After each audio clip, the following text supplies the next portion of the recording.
Hi, I'm Aaron and I'm in the kitchen, and today I am making pear jam.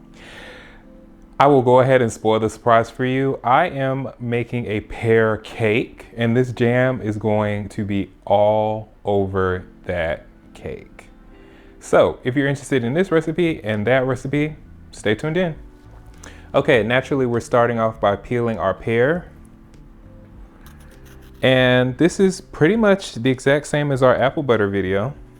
We peel, we cut, we core, and we let this stay in our crock pot for 12 hours. Tomorrow, when this is all nice and delicious,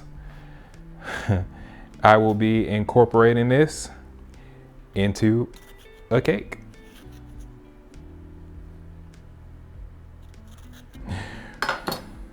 I'm realizing as I'm making this recipe that I don't think I have enough pear in here. So I'm going to add apples. Why not? For the record, in this recipe, I used 4 pears in there. I think if I just had maybe if I had 6 pears, then I could do just a pear jam, but I'm going to add 1 apple. All the recipes that I do on this channel are about home cooking. Doesn't have to be anything special, and with home cooking you have to pivot, and you kind of have to become a master of pivoting, especially if you want to host a lot of people and make a lot of meals. You have to be able to pivot, and this is my pivot, and I'm showing you guys that.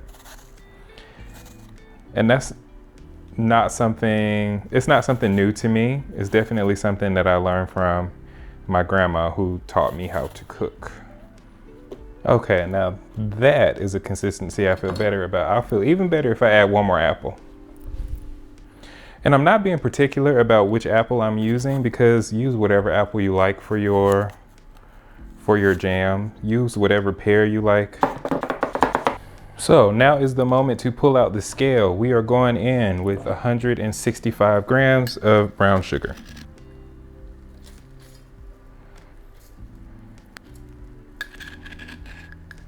I'm not worried about brown sugar clumps in this because it's gonna melt, so it doesn't matter.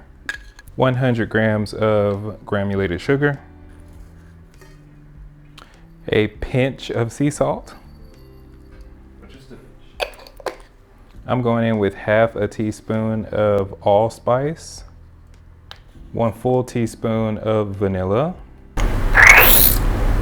I'm using vanilla paste. You can use vanilla extract, that's your business. And 1 tablespoon of cinnamon. And I will see you all tomorrow with the next result.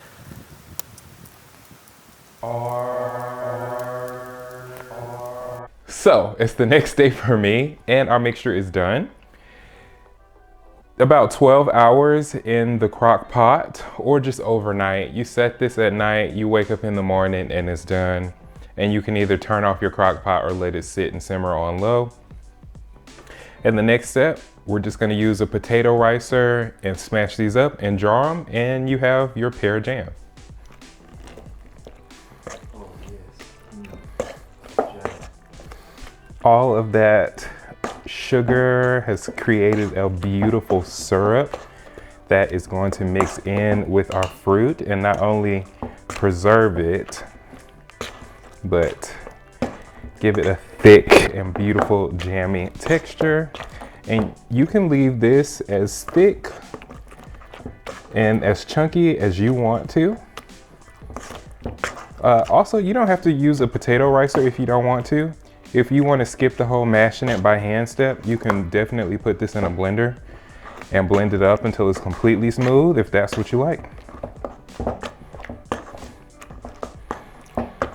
But this chunky texture is perfect for me because, as I already mentioned, this is gonna go into a pear cake, and I cannot wait to show you guys that recipe. I hope you guys enjoyed what you saw. If you did, don't forget to like, comment, and subscribe, and I'll see you all next time. Ciao.